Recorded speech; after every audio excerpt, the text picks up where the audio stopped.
Subhadra form आम fill up केमती करवा गोटे वीडियो बनाऊे तारी उपरे बहुत लोक आसी कहते दीदी आम फिलअप कर दिखाँ फॉर्म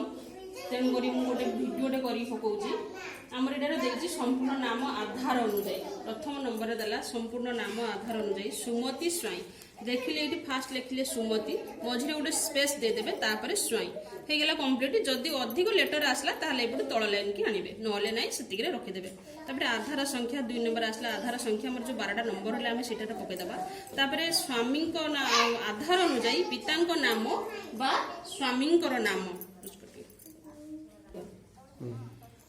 एठी हमर एठी स्वामी को नाम लिखिबा स्वामी को नाम रंजन RNJAN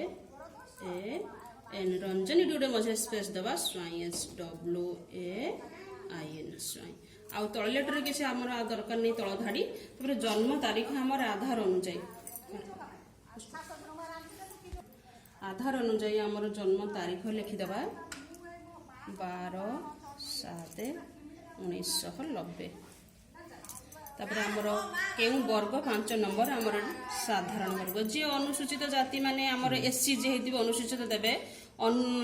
अनुसूचित जनजाति जे हेति माने ST सेथरे मारिबे आ जदि जहार भिन्नक्षम शारीरिक भिन्नक्षम जे हेतिबो हरे मारिबे जे न हेतिबे नै आधार संयुक्त मोबाइल नंबर एई आधार रे जो मोबाइल आपनकर लिंक थिबो सेई नंबर टे को आपण देबे डाक नंबर डाक कोडा मोबाइल नंबर 63 01 75 1609 एटा हमर दे देले आधार रे जोडा लिंक रहिछि तार विकल्प गोटे हमें एनी गोटे घर रो एनी नंबर गोटे हमें पकई परिबा आ गोटे विकल्प नंबर डाक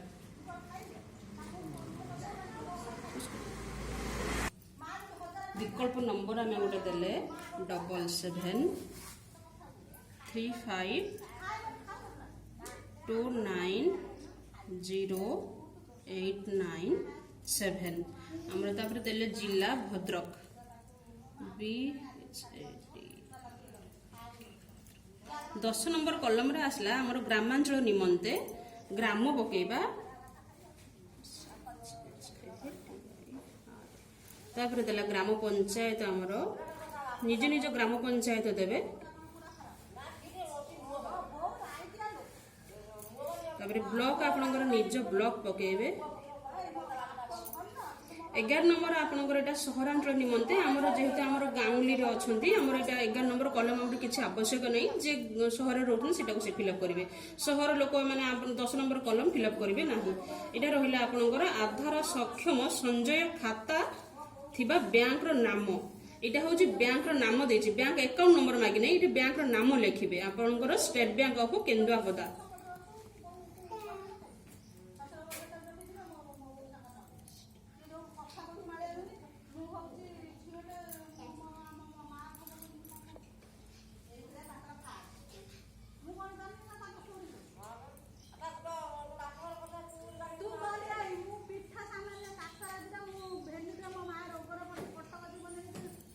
जहार जो बैंक हेतिबो से बैंक रो नाम लिखिबे तापरे एपड हमर आसबा इथरे दिला भाग ख घोषणा नाम आमे इथरे आमे सुभद्रा योजना पाइबा को आमे योग्य बोली आमे इथरे घोषणा आमे दबा जे प्रथम देले मु ओडिसा रो बासिंदा अटे 1 जुलाई 2024 सुधा मोर बयस 21 किंबा ताठार अधिक एवं 60 वर्ष रु कम अटे मु कौनसी राज्य किंबा केंद्र सरकार योजना अधीन रे मासिक 1500 टंका अथवा तद्रुद्ध किंबा वार्षिक 18,000 टंका अथवा आर्थिक सहायता राशि पाऊ नाही मु किंबा मो परिवार रे कौनसी सदस्य वर्तमान रो किंबा पूर्वतन सांसद किंबा विधानसभा सदस्य नुहंती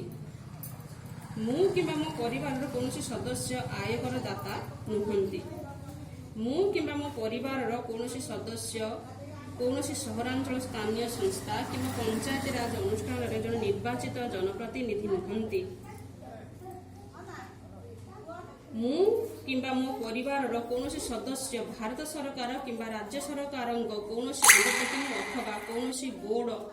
ଅଥବା ସ୍ଥାନୀୟ ସଂସ୍ଥା ଅଥବା ବିଭାଗରେ ନିୟମିତ ସ୍ଥାୟୀ କିମ୍ବା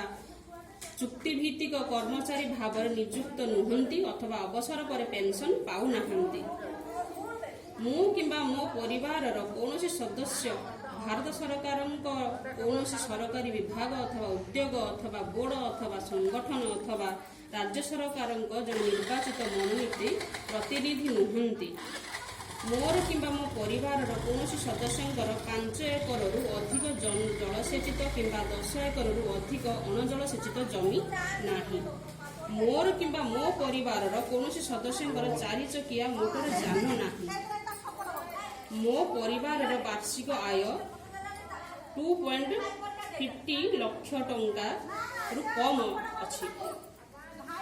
ଭାଗ କ ଏତଦ୍ ବ୍ୟତୀତ ମୁଁ ନିମ୍ନଲିଖିତ ପାଇଁ ସମ୍ମତି ଜଣାଉଅଛି। ଏଥିରେ ଦେଲେ ଆମେ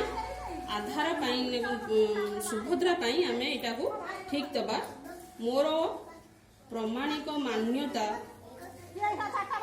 ପାଇଁ UDIA ମୋର ଆଧାର ନମ୍ବର ଏବଂ ଜନସଂଖ୍ୟା ବିବରଣୀ ହାସଲ ନିମନ୍ତେ ମୁଁ ଓଡ଼ିଶା ସରକାରଙ୍କୁ ଅନୁମତି ପ୍ରଦାନ କରୁଛି। ମୋର ଅତିରିକ୍ତ ATM କମ୍ ଡେବିଟ୍ କାର୍ଡ ଜାରି କରିବା ପାଇଁ ମୋର ଆଧାର ସକ୍ଷମ ବ୍ୟାଙ୍କ ଆକାଉଣ୍ଟ ରକ୍ଷଣାବେକ୍ଷଣ କରୁଥିବା ବ୍ୟାଙ୍କକୁ ପରାମର୍ଶ ଦେବା ପାଇଁ ମୁଁ ଓଡ଼ିଶା ସରକାରଙ୍କୁ ଅଧିକାର ଦେଉଛି। ଓଡ଼ିଶା ସରକାରଙ୍କ ଠାରୁ DBT ପ୍ରାପ୍ତ କରିବା ପାଇଁ ମୁଁ ମୋର ଆଧାର ସକ୍ଷମ ବ୍ୟାଙ୍କ ଆକାଉଣ୍ଟକୁ NPCI ମ୍ୟାପ୍ର ସହିତ ସଂଯୋଗ କରିବାକୁ ମୋର ସମ୍ମତି ଦେଉଅଛି। ମୁଁ ଏହା ମଧ୍ୟ ସହମତ ଯେ ଓଡ଼ିଶା ସରକାର ସୁଭଦ୍ରା ପାଇଁ ମୋର ପରିଚୟ ପ୍ରତିଷ୍ଠା ଏବଂ ପ୍ରମାଣିତ କରିବା ନିମନ୍ତେ ମୋର ଆଧାର ସଂଖ୍ୟାର ବ୍ୟବହାର କରିବେ। ମୁଁ ସୁଭଦ୍ରା ଅଧୀନରେ ଥିବା ସମସ୍ତ ନିୟମ ଓ ସର୍ତ୍ତାବଳୀରେ ସହମତ। ଏଠି ଆପଣଙ୍କର ସାଇନ୍ କରିବେ, ଏଠି ତାରିଖଟେ ପକାଇବେ, ଦେଇକି ନେଇକି ଆପଣ ଆମର ଜନସେବା କେନ୍ଦ୍ର ଅଥବା ମୋ ସେବା କେନ୍ଦ୍ରରେ ଯାଇକିନି ଏଟାକୁ ଦେବେ। କାହିଁକିନା ଆମକୁ ବ୍ଲକ ରେକମେଣ୍ଡ କରିଛି ସେଇ ସଂସ୍ଥାକୁ। ଅନ୍ୟ ସଂସ୍ଥାରେ ଦେଲେ ସେଟା ଆପଣଙ୍କ ରେସ୍ପନ୍ସିବିଲିଟି।